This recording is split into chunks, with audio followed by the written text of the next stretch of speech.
Order! Order! You are an incorrigible delinquent at times. Behave yourself, man!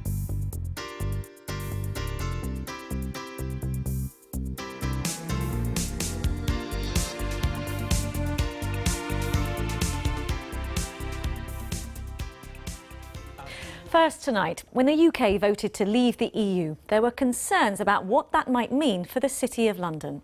Well, today, new figures show the financial sector is booming, with record sales of financial services abroad, ironically most of the growth coming from trading with the EU. But with Brexit negotiations, with Brussels at an impasse over the city's access to the EU, could that all change? Mark Ashdown has more. London's city whizzes keep much of the world's finances moving. Millions of transactions a day, from banking and mortgages to accountancy and currency exchange. But since the referendum, it's been uncertain exactly how much of this could continue. An anxious wait then to see how the sector has fared. It turns out pretty well. Last year, the UK exported £60 billion worth of financial services. That's up £3.6 billion on the previous year, now a record high. Now, just under half was sold to EU countries, about £26 billion worth, again up £1.7 billion on the previous year, underlining just how important Europe is. And not just to the big banking institutions. London's become a hub for smaller fintech businesses like TransferWise, which helps people move money around the world quickly and cheaply. The EU, of course, is a major market. They want Brexit negotiations now to focus on regulations and recruitment. On regulation, helping companies start and sustain businesses in London operating across the EU, so making regulation much easier. Rather than needing to get licenses in every country. And then from a hiring perspective, changes to primary regulation that give confidence to people that want to come to the UK, a lot of their long-term right to stay in the UK. The situation then is still precarious. Behind the scenes, preparations are well underway to pour vast resources abroad in the event of a dreaded no deal. There will be serious consequences if there is no deal, not just for financial services, but all of the kind of businesses that rely on financial services.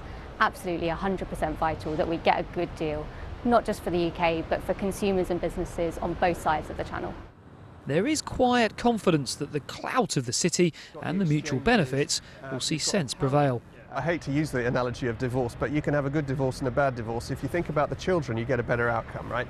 And that's really what we need here. We need the politicians to recognise there are businesses that are operating in both directions. There are nearly 80 EU banks that passport into London. The UK has been incredibly pragmatic about how it views licensing of those banks going forward, and we want to see that pragmatism demonstrated towards London-based financial institutions wanting to do business the other way. Finance is a fast-moving world which now needs some clarity, and soon. Of course, there are those who feel that even a no deal wouldn't be quite the disaster some are predicting. I think much of this, though, will come down to the language. Last month's buzz phrase was mutual recognition. The UK government's hope really that UK and EU companies could keep trading, keep recognising each other's regulations. That proved to be optimistic. This month's phrase is equivalence, language much more to the EU's liking. What will be important, though, is what that really means. The EU's interpretation is we set the rules. We decide who can trade with companies inside our bloc. Crucially, they can also cut people out with just 30 days notice. That's the sort of thing the government will try and soften up at the negotiation table. They'll want to have much more of a give and take relationship. Today's figures strengthens their case, but also shows just what's at stake. Our Brexit reporter Mark Ashdown there. I've been getting